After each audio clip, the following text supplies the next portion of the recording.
Hello students, कैसे हैं आप सब। उम्मीद करती हूँ कि बहुत अच्छे होंगे। और धीरे धीरे एग्ज़ाम्स का टाइम भी नज़दीक आ रहा है। अब आपका पढ़ने का समय जो है वो पीक पर है। अपनी पढ़ाई जो वो कंटिन्यू रखिए, अच्छे से पढ़िए, मेहनत करके पढ़ते रहिए। तो बॉर्न इकोनॉमिक्स के साथ आज आप स्टडी करेंगे economic applications of derivative. Economic applications of derivatives का मतलब है कि देखिए, जनरली डेरिवेटिव्स तो हम हर जगह पढ़ते हैं। जैसे मैथमेटिक्स में आपने 10th में भी पढ़े होंगे, बच्चों ने ना आगे बीकॉम वगैरह में भी जैसे बच्चे पढ़ते हैं। लेकिन इन डेरिवेटिव्स को हम इकोनॉमिक्स में कैसे यूज़ करते हैं, आज हम उसके बारे में स्टडी करेंगे। कि जैसे मान लो इलास्टिसिटी ऑफ डिमांड। अब जिन बच्चों ने इलास्टिसिटी ऑफ डिमांड पढ़ा हुआ है बहुत अच्छी बात है। जिन्होंने नहीं पढ़ा हुआ वो एक बार इलास्टिसिटी ऑफ डिमांड को थोड़ा सा रिव्यू कर सकते हैं। हमारे चैनल पर भी इलास्टिसिटी ऑफ डिमांड की वीडियो है, उसका जो लिंक है वो आपको डिस्क्रिप्शन बॉक्स में गिवन है, आप वहां से उसको एक बार देख सकते हैं। बेसिकली इलास्टिसिटी ऑफ डिमांड में हम स्टडी करते हैं percentage change in the price to the percentage change in quantity. ठीक है, तो डेरिवेटिव्स वो इलास्टिसिटी जो आपको गिवन है, प्राइजेस आपको गिवन है, उन गिवन प्राइजेस पर आप कैसे और कितनी क्वांटिटी में चेंज आएगा उसको मेज़र करने का जो तरीका है वो डेरिवेटिव्स की हेल्प से हम स्टडी करेंगे। तो let us start with economic applications of derivative part first. Video को एंड तक देखिएगा, अपने फ्रेंड्स को भी शेयर कीजिएगा और लाइक ज़रूर कीजिए। आपका एक लाइक मेरे लिए बहुत ही वैल्यू रखता है। तो स्टार्ट करते हैं आज का टॉपिक। देखिए, आपको एग्जाम में जो ये क्वेश्चन आएंगे ये छोटे छोटे से क्वेश्चन है। देखने में ऐसा लगता है कि ये कितने मार्क्स के होंगे, लेकिन ये 8 to 10 मार्क्स, कई बार जो यदि थोड़ा सा प्रूव करने वाले भी हो तो 16 मार्क्स के भी आते हैं। और क्वेश्चन सिर्फ 10 to 12 लाइन्स का होता है जो 16 मार्क्स का है। तो आप इसको थोड़ा सा भी यदि कंसंट्रेशन से देखेंगे और साथ साथ सॉल्व करेंगे तो 100% है, मैं गारंटी देती हूँ कि आपका क्वेश्चन सही होगा ही होगा। ठीक, जैसे अब यहाँ पर एक स्टेटमेंट मैंने लिखा हुआ है, the demand function is given by. जो आपका डिमांड है, डिमांड फंक्शन जो है ना वो इलास्टिसिटी ऑफ डिमांड को रिप्रेजेंट करता है कि आपकी डिमांड कितनी है with respect to the prices. तो यहाँ पर आपको गिवन है कि क्वांटिटी है आपकी 50 - 5p। You have to compute elasticity of demand when prices are given to you at 5। ठीक है, तो हम पहले कहेंगे कि डिमांड फंक्शन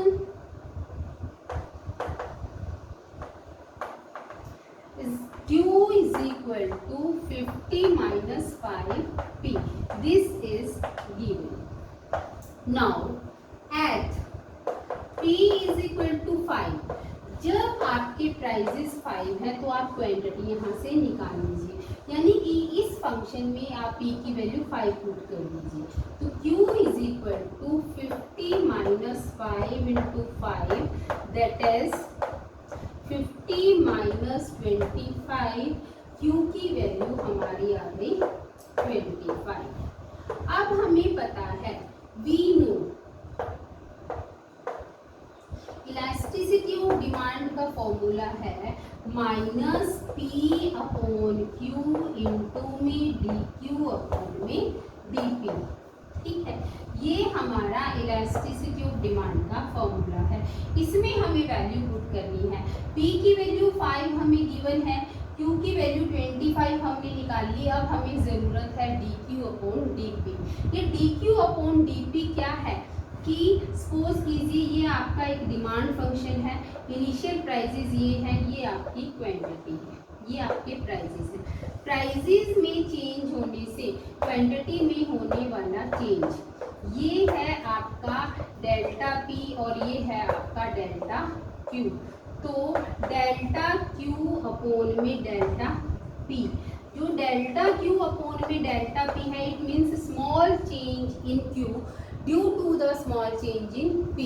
और मैंने बिल्कुल डेरिवेटिव की जो फर्स्ट वीडियो है उसमें बताया हुआ है कि जो स्मॉल चेंज है उसका मतलब है डेरिवेटिव। तो इसीलिए हम यहाँ पर इसका डेरिवेटिव ले लेंगे विद रिस्पेक्ट टू क्वांटिटी का प्राइजेस। dq अपॉन dp हमारा आ गया ये 0 और इसका डेरिवेटिव -5।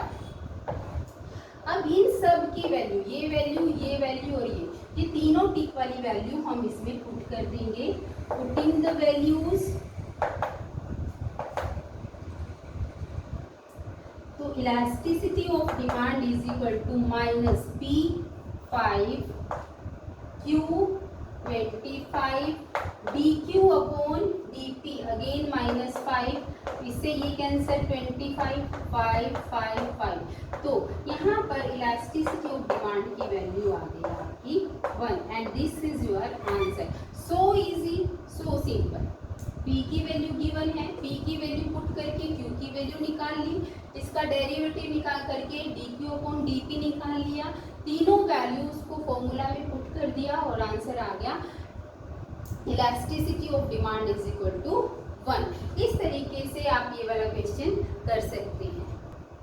अब नेक्स्ट क्वेश्चन है, यहाँ पर आपको गिवन है the demand curve is x is equal to 9√p। जो गिवन है उसको साथ साथ लीजिए, x is equal to 9√p, this is given demand function.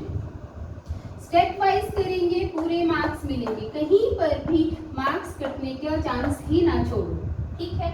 अब वो क्या कहता है, शो दैट, मतलब आपको प्रूव करना है, क्या वेरीफाई करना है, the elasticity of demand, show elasticity of demand is constant and is equal to -1/2। अब देखिए इन्होंने क्या कहा है कि प्रूव कीजिए इलास्टिसिटी ऑफ डिमांड कांस्टेंट है। कांस्टेंट का मतलब क्या है कि ना तो वो प्राइस के ऊपर डिपेंड कर रही है ना क्वांटिटी के ऊपर। जो इलास्टिसिटी ऑफ डिमांड की वैल्यू है वो -1/2 है। कांस्टेंट तब मानी जाती है जब इसके साथ कोई भी वेरिएबल, आंसर में कोई भी वेरिएबल ना हो, ठीक है। देखिए वैसे तो मैंने जैसे अभी आपको बताया कि इलास्टिसिटी का हम फॉर्मूला अप्लाई करते हैं -p/x, यानी कि x या q, x भी क्वांटिटी है q भी क्वांटिटी है, इनटू में dx अपॉन में dp, ठीक है। लेकिन जब आपको प्रूव करने के क्वेश्चन आते हैं तो वहां पर हम इलास्टिसिटी को मॉडुलस आपको पता है ना, ये इसको दो स्ट्रेट लाइंस जो है ना इनको मॉडुलस कहते हैं।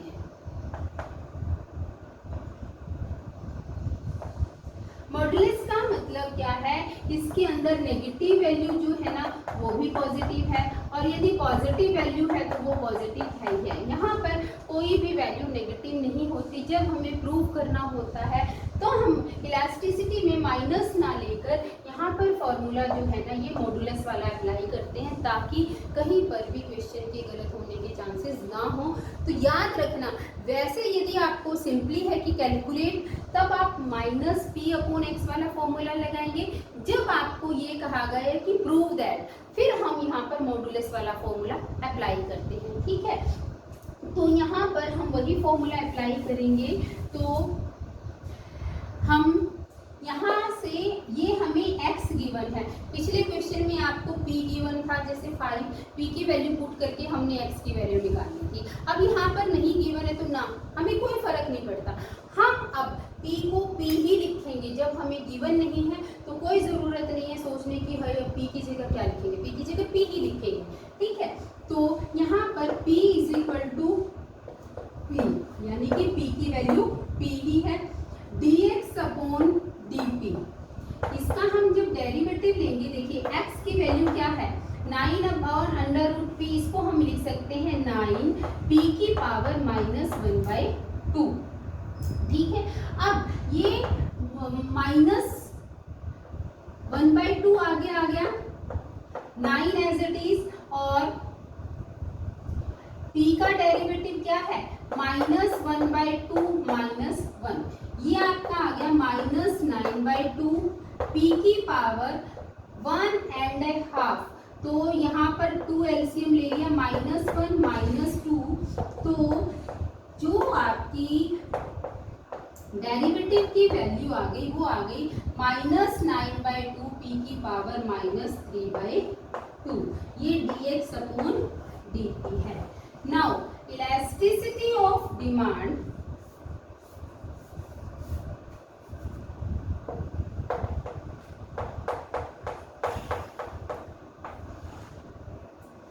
Elasticity of demand is equal to modulus. क्यों लिखा लगाएंगे मॉडुलस? क्योंकि हमें प्रूव करना है -1/2, ठीक है, कहीं पर कोई गलती ना हो। px dx अपॉन में dp, वैल्यूज पुट कर देंगे। p की जगह हम क्या लिखेंगे? p। x की जगह हम क्या लिखेंगे? ये वाली वैल्यू। x क्या है? 9 p की पावर -1/2 और dx अपॉन dp की वैल्यू क्या है? -9/2 p की पावर -3/2, ठीक है। अब देखो हमने क्या करना है, इन नेगेटिव पावर्स को पॉजिटिव में कन्वर्ट करना है। पहले तो 9 से 9 कट कर दो, ठीक है, एक चीज का तो खात्मा होएगा। 9 से 9 खत्म कर दिया। अब हम देखो इस p को ऊपर ले गए, p ये 1 है, ऊपर जाकर नेगेटिव पावर पॉजिटिव हो जाएगी, p 1/2। यहाँ पर क्या बचा? 1/2। ये p की पावर ऊपर नेगेटिव है, नीचे आकर क्या हो जाएगी? पॉजिटिव। अब देखिए p ये भी क्या है? 3/2 इंटू 1/2 p की पावर 3/2 मॉडुलस में, इससे ये कैंसिल हो गया। इलास्टिसिटी की वैल्यू हमारे पास आ गई 1/2। अब हमें प्रूव क्या करना है? -1/2। तो हमें पता है कि प्राइस और क्वांटिटी डिमांडेड में क्या होता है, जो नेगेटिव रिलेशन, जो हम यहाँ पर माइनस वैल्यू पुट करते थे, हम उसको यहाँ पर लिख देंगे as there is negative relation between price and quantity यहाँ पर x है। So elasticity of demand is equal to -1/2। जो हमारी 1/2 वैल्यू आई थी वो क्या हो जाएगी? -1/2, और यही हमें प्रूव करना था, hence prove. Is it clear? इस तरीके से हम छोटे छोटे स्टेप्स के साथ पूरे अपने 16 मार्क्स या 10 मार्क्स जितने का भी क्वेश्चन आता है इसको स्कोर कर सकते हैं।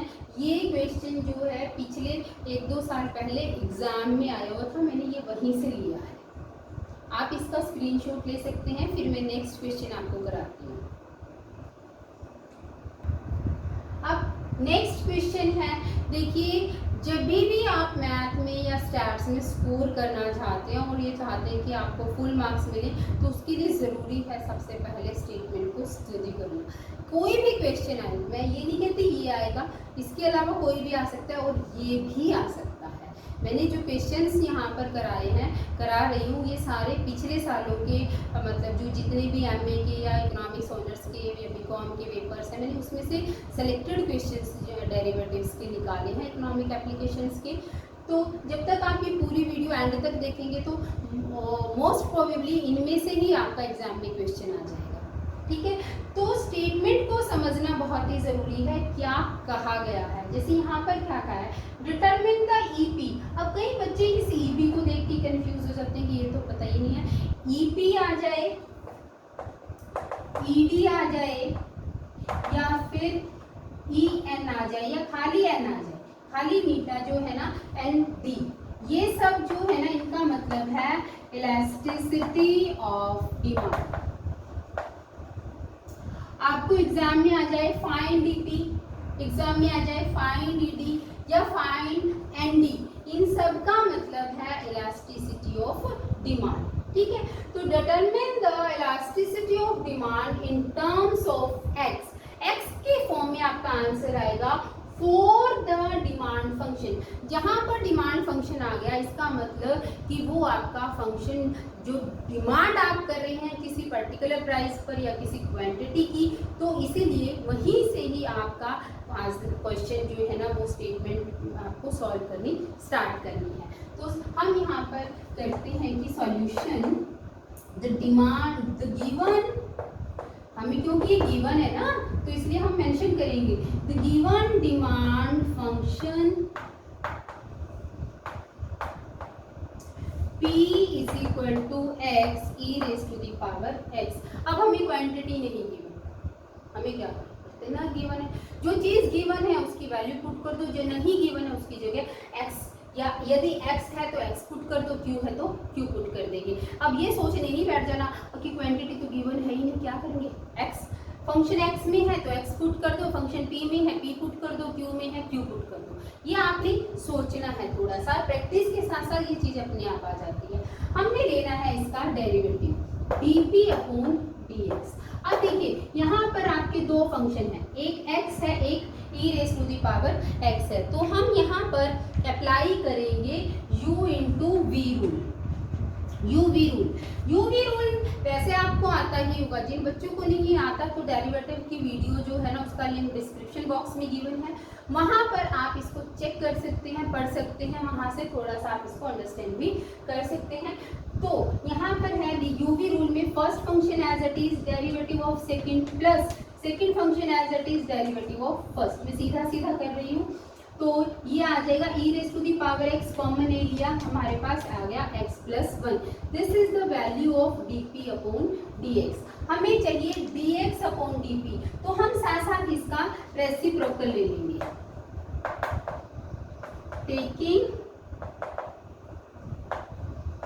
रेसिप्रोकल, तो dx upon dp is equal to 1 upon e raise to the power x, x plus 1।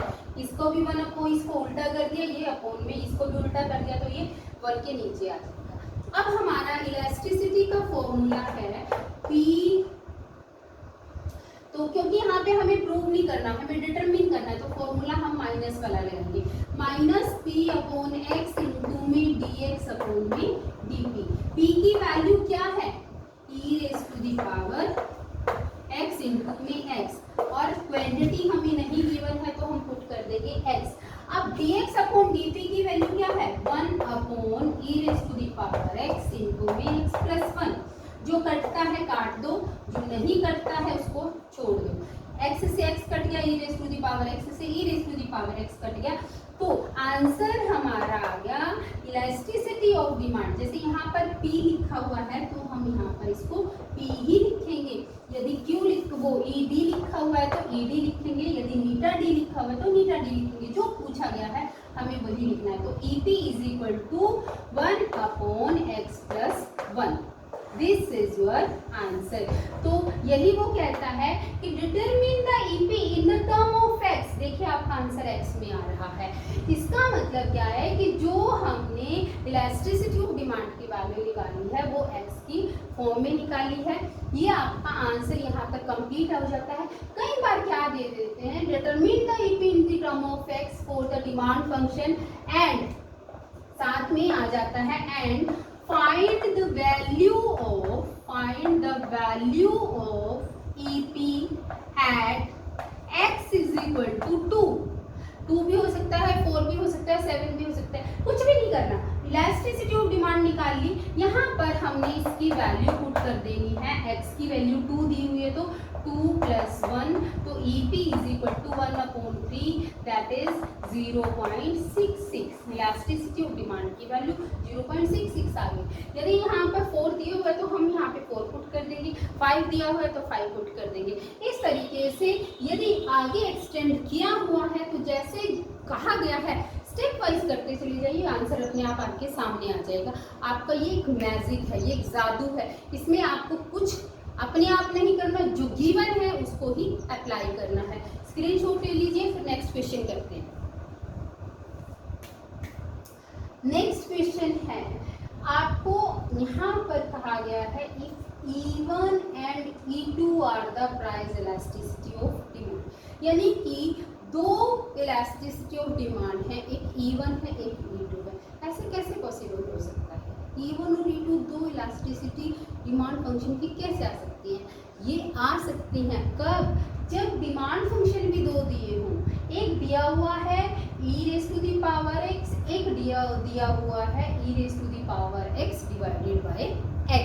यानी कि जब आप E1 इलास्टिसिटी ऑफ डिमांड निकालेंगे आप ये वाला डिमांड फंक्शन यूज करेंगे, जब आप E2 की वैल्यू निकालेंगे तब आप ये वाला फंक्शन यूज करेंगे। और आपको प्रूव करना है कि यदि हम दोनों इलास्टिसिटीज को मल्टीप्लाई करें, यानी कि E1 और E2 को मल्टीप्लाई करें या फिर उनको सब्ट्रैक्ट करें, तो आपका आंसर जो है वो समान बराबर रहेगा। ये मोस्ट इम्पोर्टेंट क्वेश्चन है, ये पूरे चांसेस हैं इस बार एग्जाम में आने के, ठीक है। तो देखिए इसका सोल्यूशन करने के लिए सबसे पहले हम यूज करेंगे फाइंड आउट E1। तो उसके लिए demand function is P1 e⁻⁴x। यहाँ से हम इलास्टिक उसकी डेरिवेटिव ले लेंगे इसका विद रिस्पेक्ट टू x। तो e⁻⁴x का डेरिवेटिव होता है e⁻⁴x, इसके अलावा कुछ भी नहीं होता, ठीक है। हम E1 की वैल्यू निकालेंगे। E1 की वैल्यू क्या है? माइनस p/x इंटू में dx/में dp। अब यहाँ पर क्योंकि E1 है इसलिए हमने इसको इजीनेस के लिए 1 वैल्यू इसका वर्क लिया। अब यहाँ पर हमारे पास वैल्यू है dp1/dx की, हमें चाहिए dx/dp1, तो इसका रेसिप्रोकल ले लेंगे टेकिंग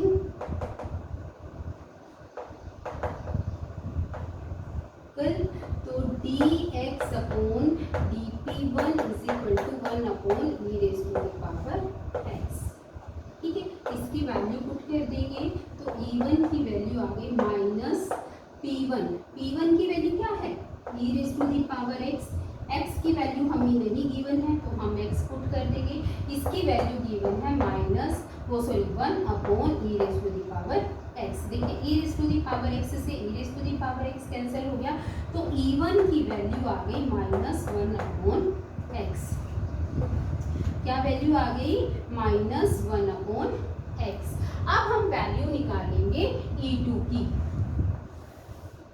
E2 की वैल्यू हमारी जब निकालेंगे तो डिमांड फंक्शन जो है वो हमारा है डिमांड फंक्शन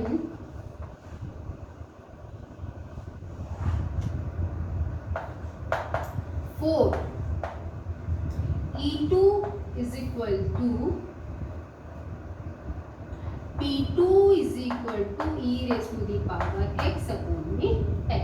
P2 के लिए हमारा मतलब E2 की जब इलास्टिसिटी निकालनी है उसके लिए हमारा डिमांड फंक्शन है P2 is equal to e⁻⁴x/x।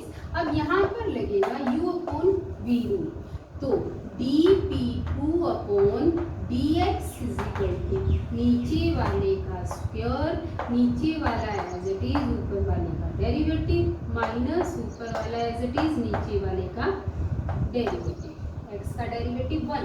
तो ये आपका आ जाएगा e⁻⁴x, कॉमन ले लिया x माइनस 1/x का स्क्वायर, ठीक है। अब E2 की वैल्यू क्या है? माइनस P2/x इंटू में dx/में dp2। तो P2 की वैल्यू हमें गिवन है माइनस, हमने अपने आप लगाना है e⁻⁴x और ये वाला x और इसका रेसिप्रोकल x का स्क्वायर e⁻⁴x इंटू में x माइनस 1, इसका उल्टा करिए जैसे यहाँ पर रेसिप्रोकल लिया था। अब जो कटता है काट दो, ये इससे कटता है और ये इससे कटता है, हमारे पास वैल्यू आ गई माइनस 1/x माइनस 1, ठीक है। अब हम यहाँ पर लेंगे लेफ्ट हैंड साइड, दोनों करने के लिए ये पार्टीशन कर दिया मैंने। यहाँ पर आपका E1 की वैल्यू है, ये आपकी E2 की वैल्यू है।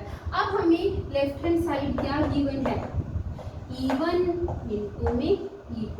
E1 की वैल्यू पुट कर देंगे माइनस 1/x, E2 की वैल्यू पुट कर देंगे minus 1/x minus 1। Is it clear? Minus से माइनस कैंसिल हो गया, हमारा आ गया माइनस 1/x इंटू में x माइनस 1। ये हमारी लेफ्ट हैंड साइड आ गई। अब हम राइट हैंड साइड की बात करते हैं। राइट हैंड साइड में गिवन है E2 वो E1 माइनस E2।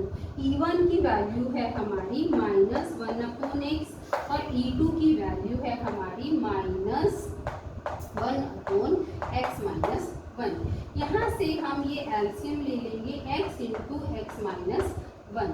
ठीक है, अब ये इससे कैंसिल आ गया, माइनस 1 के साथ ये आ गया और यहाँ से ये कैंसिल आ गया तो माइनस माइनस प्लस हो गया और यहाँ पर आ गया x।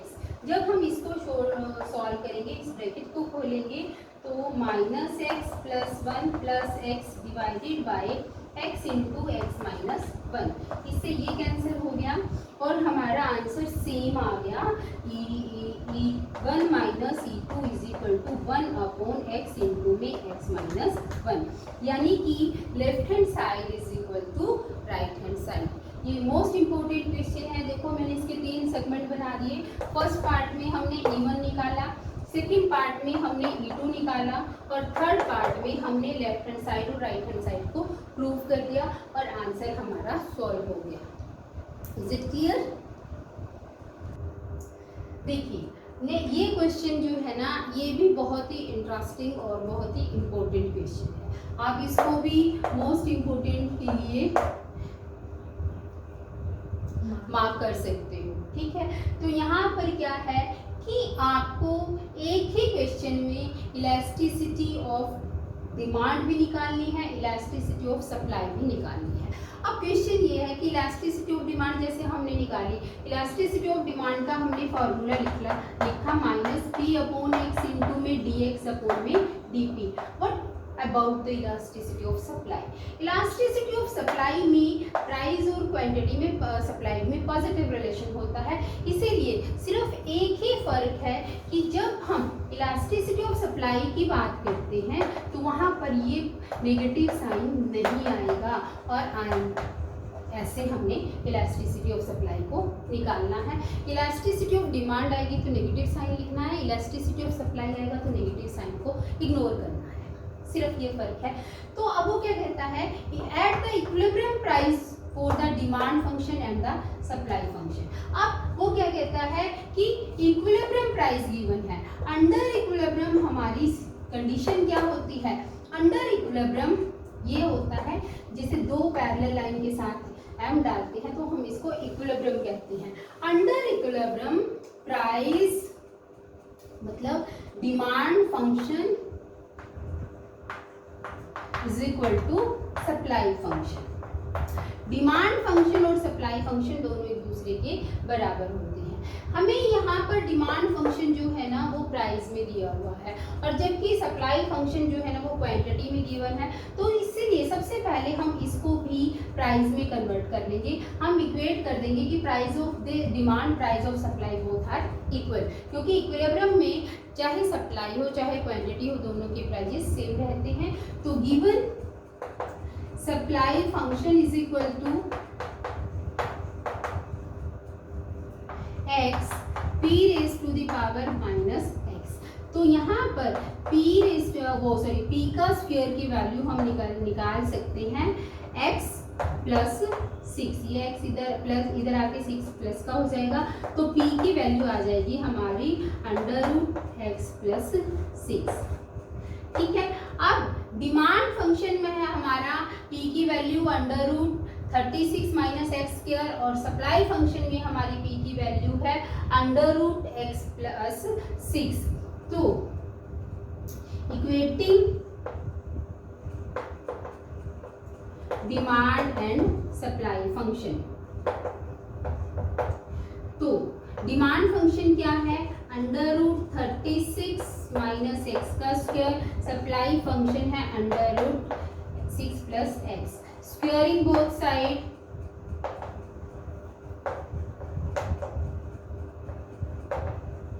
दोनों साइड स्क्वायर कर दिया तो अंडर रूट कैंसिल हो गया, यहाँ पर आपका आ गया 36 माइनस एक्स स्क्वायर, यहाँ पर आ गया x plus 6।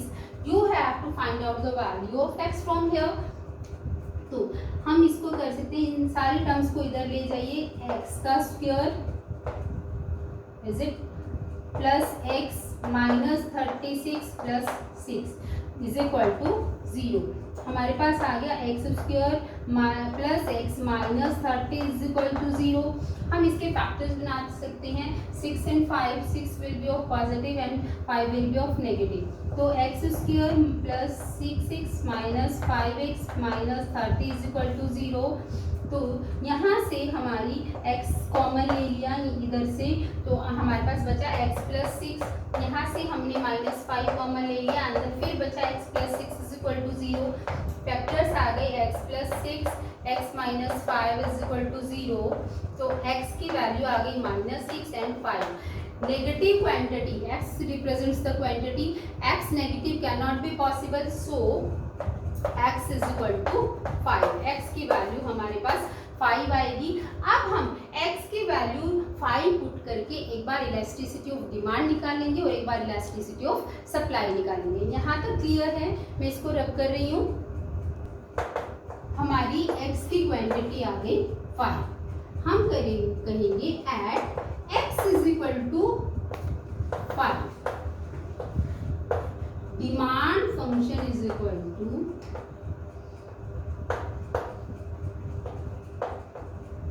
Demand function p is equal to under root 36, x की वैल्यू पुट कर दीजिए 5 का स्क्वायर, तो ये आपका आ जाएगा अंडर 36 माइनस 25 का स्क्वायर, 25 का स्क्वायर वो सॉरी 5 का स्क्वायर 25, तो ये आ गया अंडर रूट 11।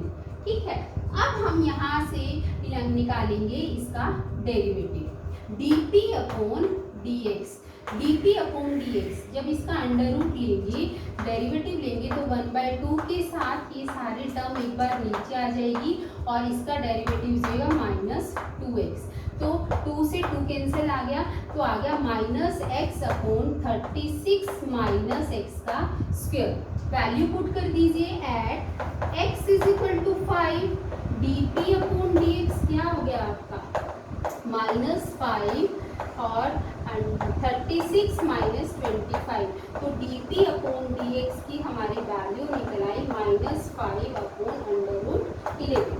ठीक है, ये p है, ये हमारा dp अपॉन dx है और ये x है हमारा 5 जो हमने निकाला था। यहाँ से हम इलास्टिसिटी ऑफ डिमांड की वैल्यू निकाल लेंगे, जो हमें बोला गया है EP, कैपिटल बोला तो हम कैपिटल लिखेंगे। EP is equal to minus p upon x into में dx अपॉन में dp। p की वैल्यू हमारी निकली है अंडर रूट 11, x की वैल्यू हमारी निकली है 5 और dp अपॉन dx की वैल्यू है हमारी माइनस 5 अपॉन अंडर रूट 11। यहाँ से हम dx अपॉन dp की वैल्यू निकाल लेंगे माइनस अंडर रूट 11/5। तो यहाँ पर वैल्यू पुट कर दो, माइनस अंडर रूट 11, ये भी माइनस और बाई 5। देखिए माइनस से माइनस कैंसिल, अंडर रूट 11 हो गया आपके 11 और 25। तो इलास्टिसिटी ऑफ डिमांड EP की वैल्यू हमारी निकल गई 11/25। नोट कर लीजिए। फिर हम निकालते हैं इलास्टिसिटी ऑफ सप्लाई। मैं इसको इरेज करने लगी हूँ।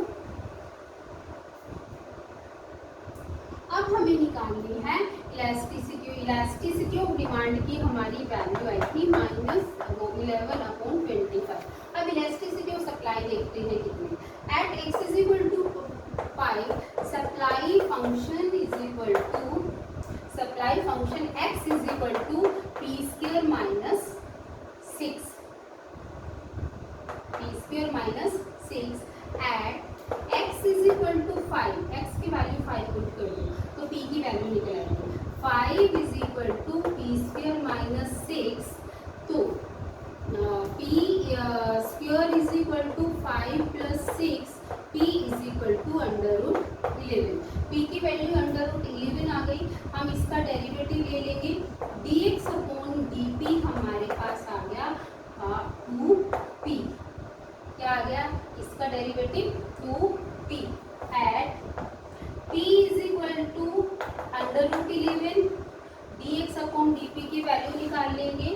dx upon dp is equal to 2√11।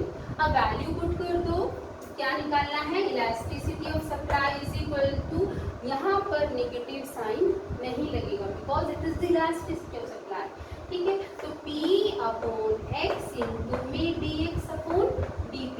अब क्योंकि ऑलरेडी हमारे पास dx अपॉन dp है इसलिए हमें रेसिप्रोकल लेने की जरूरत नहीं है। P की वैल्यू √11, x की वैल्यू कितनी है हमने निकाली थी 5, ठीक है। dx अपॉन d की वैल्यू है अगेन √11 अपॉन 1। √11 आपस में कैंसिल, अंडर रूट से अंडर रूट कैंसिल हो जाएगा, 11/5। तो इलास्टिसिटी ऑफ सप्लाई की वैल्यू हमारी आई 11/5। तो answer is elasticity of demand is equal to 11 upon 25, elasticity of supply is equal to 11 upon 5 and x is equal to 5। In this way you can also find out elasticity of supply also। आप continue करते रहिए। Next video में हम पढ़ेंगे revenue function as well as the cost function. Have a nice day. Thanks for watching.